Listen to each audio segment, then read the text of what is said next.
Hi friends, பேச்சுலருக்கு ரொம்ப யூஸ்ஃபுல்லான ஒரு மீன் குழம்பு வைக்கலாம்.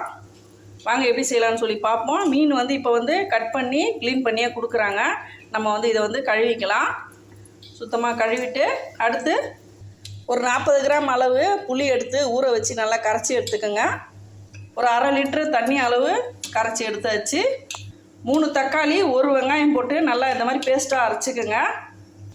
1 வெங்காயம் கட் பண்ணி வச்சுக்கோங்க. ஒரு 3 பச்சை மிளகா கிள்ளி வச்சுக்கலாம்.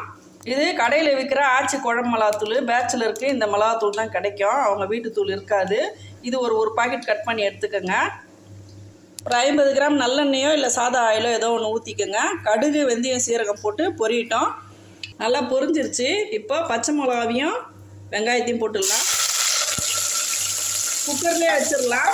குழையாமல் குக்கரில் மீன் குழம்பு எப்படி வைக்கலாம்னு சொல்லி பார்ப்போம். கொஞ்சம் கருவேப்பிலை போட்டுங்க. நல்லா வதக்கி விட்டுருங்க. வெங்காயம் நல்லா வதங்கட்டும். இப்போது வெங்காயம் ஓரளவுக்கு வதங்கிருச்சு. இப்போ 40 கிராம் புளி எடுத்துருக்கோம். அதுக்கு நம்ம 50 கிராம் பாக்கெட் எடுத்துருக்கோம். இதில் ஒரு 10 கிராம் அளவு நிறுத்திட்டு ஒரு 40 கிராம் அளவு கொட்டிக்குங்க எண்ணெயிலேயே. ஒரு 10 கிராம் அளவு நான் நிறுத்திட்டேன். இந்த எண்ணெயில் நல்லா வதக்கி விட்டுருங்க. வதக்கிட்டு இந்த வெங்காயம் தக்காளி 3 தக்காளி 1 வெங்காயம் அரைச்சி வச்சுருக்கோம் இல்லைங்களா, இதை இந்த குக்கர்லேயே போட்டுடலாம். இதுவும் சேர்ந்து நல்லா வதங்கட்டும். இந்த மாதிரி எண்ணெயில் வதக்கி செய்யும்போது பச்சை வாசனையும் இருக்காது. மீன் குழம்பு ரொம்பவே சூப்பராக இருக்கும்.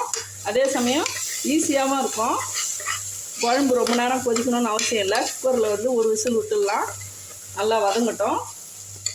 1 நிமிஷம் நல்லா வதங்கட்டும். எண்ணெய் பிரிஞ்சு வர அளவுக்கு நல்லா வதங்கிருச்சிங்க.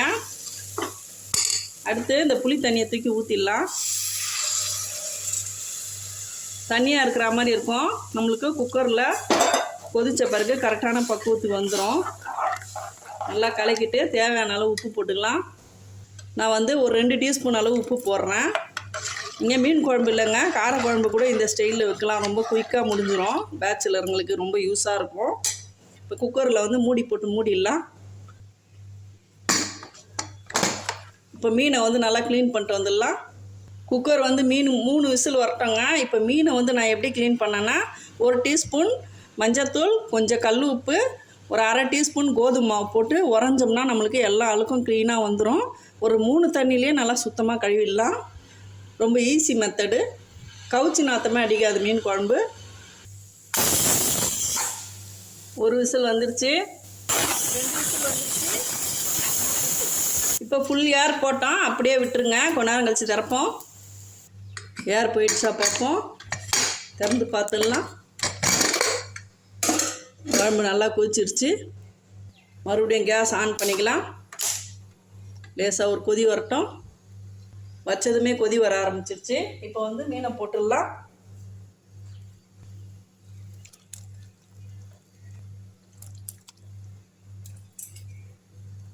ஒரு 3 நிமிஷம் கொதிக்க விட்டால் போதும். 3 நிமிஷம் ஆயிடுச்சு. கொத்தமல்லி போட்டு ஆஃப் பண்ணிடலாம். கேஸ் ஆஃப் பண்ணிடலாம். மீன் குழம்பு ரெடி. இது பேச்சுலருக்காக ஸ்பெஷலாக செய்த மீன் குழம்பு. சிம்பிளாக ஷார்ட்டில் கொஞ்ச நேரத்தில் எப்படி செய்யலான்னு சொல்லிட்டு போட்டிருக்கேன். பெரிய வீடியோ மண் சட்டியில் மீன் குழம்பு சாலை மீன் எப்படி வைக்கிறதுன்னு சொல்லிட்டு ப்ளேலிஸ்ட்டில் போய் பாருங்கள். மீன் குழம்பு ரெசிபியில் அதில் வரும். இந்த வீடியோ ரொம்ப யூஸ்ஃபுல்லாக இருந்துச்சுன்னா ஒரு லைக் கொடுத்துருங்க. கமெண்ட் பண்ணுங்கள். சப்ஸ்கிரைப் பண்ண மறக்காதீங்க. தேங்க்யூ.